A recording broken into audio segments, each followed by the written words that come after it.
now, John Ulzheimer, a credit expert for CreditSesame.com, and John Kindervag, a principal security and risk analyst at Forrester Research. Welcome to you both. I think I'm just going to call you guys by your last names because your first names are both John, and it just will get too confusing otherwise. This story, incredibly dramatic today, and it's not just bigger numbers that have been hurt here, it's also the fact that personal data was shared, and we were told originally that was not the case. Mr. Kindervag, to you first, how could this happen that, first of all, we have this breach, but then Target has no idea how many people have been impacted? Right now there's a big forensics examination going on at Target, so the original information was preliminary, and I'm sure we'll get more information out as time goes on. But these breaches are hard to detect, hard to discover. Almost all of them are discovered by somebody else other than the party who gets breached. And it's very hard to determine exactly what was stolen because these are digital files. As you know, you can copy and paste and still leave the original in place. Well, so wait a minute. It can be a very, very difficult thing. John Ulzheimer, to you.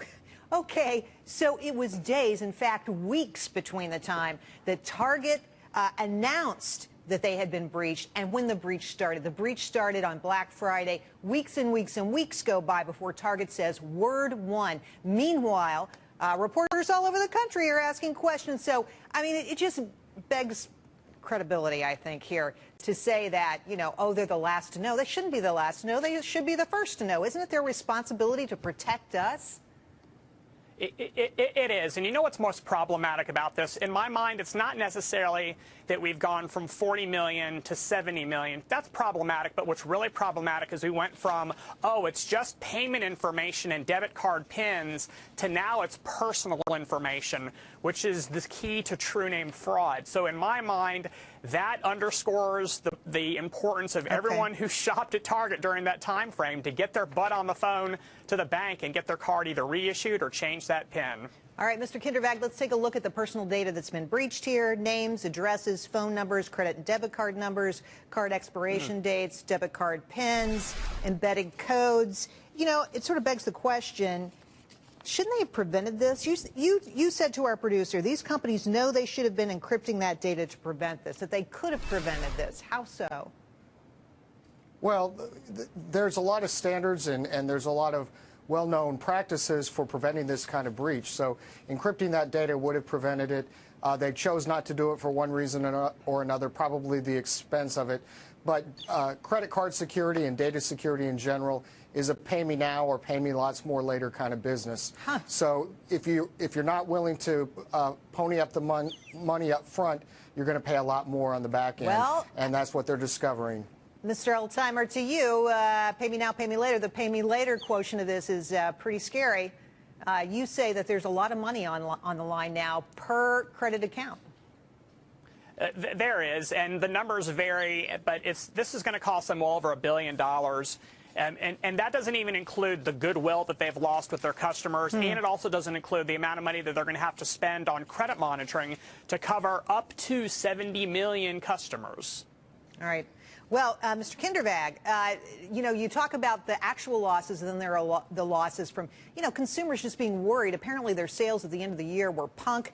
They offered a 10% discount. They still couldn't get people in the stores. And now on social media, they're just being slammed. David L. says this: now we hear our names and email address too. You have been hiding information from the start on this to get past Christmas. I will never shop at Target again. And then from Michael S., has your CIO resigned yet? I would start there. So you see that people are just piling onto this, and they're really angry. The idea that you're going to get, oh, you'll get some kind of credit check, credit monitoring, it's cold comfort to these people. What do you say? Well, I think they're right, and the more consumers push back on this, the more people will invest in security because they just don't do it. They just assume it won't happen to them. Now, the good news is no one has ever been held accountable for fraudulent charges on a credit card. So the consumer themselves don't hold liability for this, but I can understand why everybody's very, very upset. Mr. Ulzheimer, to you, when we were reporting this earlier, one of the statements out of the company itself, from the mouth of the CEO actually, was that, you know, don't be mad at us because we're a victim too. You know, it's really, we are the ones who really got damaged here. And I thought, really? That's the tact you're going to take? That you are the victim? You're not the one who's going to have their personal identity stolen. Yeah, that's damage control. That's clearly damage control. I mean, it's a fact the crime has been committed against Target. But, you know, to basically suggest that, you know, we're just as victimized as you are is clearly damage control. Look, at the end of the day, it was my credit card and even more problematic, possibly my debit card information that has been compromised and is in the hands, absolutely, and is in the hands of a fraudster. And John is correct. We're not liable for those charges on credit cards, and we're not liable for the fraudulent use of the debit card. But the problem is that with the debit card, we have to argue to get our money back from the bank, and during that time, that money is not there to clear other transactions that may now be bouncing because of the lack of funds in our debt right after Christmas time. Yeah, yep. Unbelievable. Merry Christmas. Mr. Kindervag, I want to ask you, what should consumers be doing, if anything? You say complain to ask for more investment in some of this security, but that's not going to be enough, obviously. Should we just be paying in cash everywhere we go and not sign up for these affinity cards? Boy, if we pay in cash everywhere we go, though, that's going to be a huge blow to the economy. Our economy lives and breathes on credit card transaction. It's the lifeblood. So we have, by not shopping at Target, you're going to tell all the other people who use credit cards to fuel their business that this is something that you're going to take seriously. John Ulzheimer, what do you say? You know, at the end of the day, look, if someone takes a $20 bill out of your wallet, you have no rights at all. It's gone, and you're never going to get it back. If someone uses your credit card or debit card information fraudulently, you will eventually get it back when it's all said and done. So I still like the protections and the safety and the portable capacity of plastic. John, but if you're gonna, really? I know. Look, absolutely. You know, if you take my $100, it's $100 that's gone. But if you take my credit card, you can steal my identity, and the pain can go on for literally years.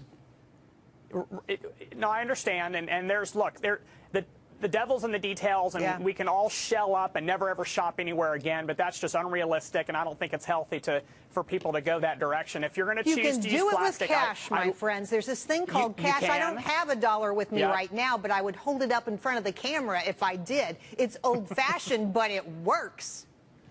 It does work, and you're going to love me even more after this. But if I'm going to choose plastic right now, I'm choosing a credit card, because that's the bank's money that's going to get stolen, not my money. I'm going to show you right here. Here's what I like, guys. What is that? I've never seen one of those before. We'll explain after the show, Mr. Ulzheimer. Thanks to both of you for coming on tonight, John and John. That's tough, let me tell you. And you guys both have really long names, last names. Thanks so much for coming on tonight.